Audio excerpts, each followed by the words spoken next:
Monsieur le Président de la République, nous sommes en guerre. C'est par ces quelques mots que le cœur serré vous annonciez l'an dernier les heures sombres qui allaient suivre. Une guerre terrible que nous devions alors mener sans armes à la seule force du désespoir.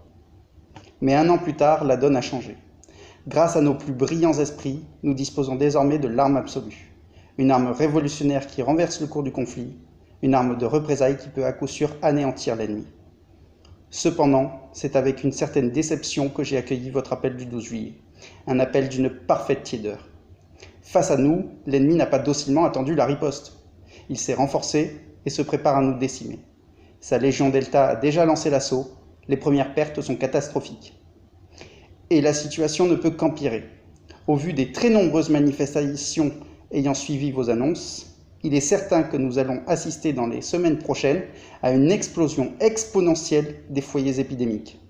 Le macabre compte à rebours a commencé, c'est pourquoi l'heure n'est plus aux demi-mesures. Monsieur le Président, vous devez décréter l'obligation vaccinale pour toute la population adulte.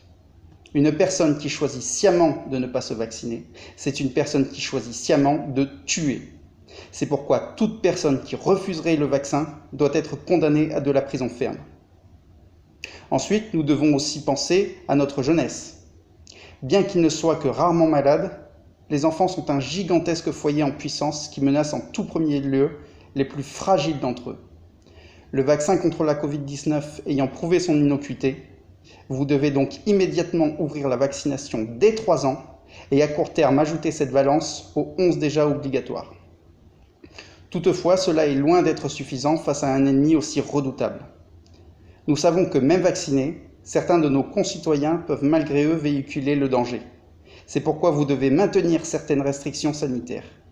Le port du masque doit rester obligatoire pour tous, en intérieur comme en extérieur, et l'ensemble de la population doit être hebdomadairement dépistée, y compris les personnes vaccinées. Enfin, pire encore que le virus, il y a la menace des réfractaires de l'ombre, qui par les méthodes les plus abjectes contourneront ces mesures vitales. Nous ne pouvons tolérer cette 5e colonne au sein de notre nation. Le Sénat a proposé des mesures disruptives autour des outils du numérique.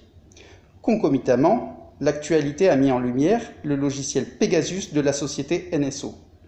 Je vois là un signe de la providence. Vous devez nouer alliance avec ce partenaire inopiné afin de rapidement mettre en œuvre ce nouvel axe. Nous sommes en guerre, une guerre qui n'a que trop duré. Pour en finir avec l'ennemi, pour enfin retrouver une vie normale, cette guerre doit devenir totale. Rien ne compte plus que la sécurité. La sécurité au-dessus de tout.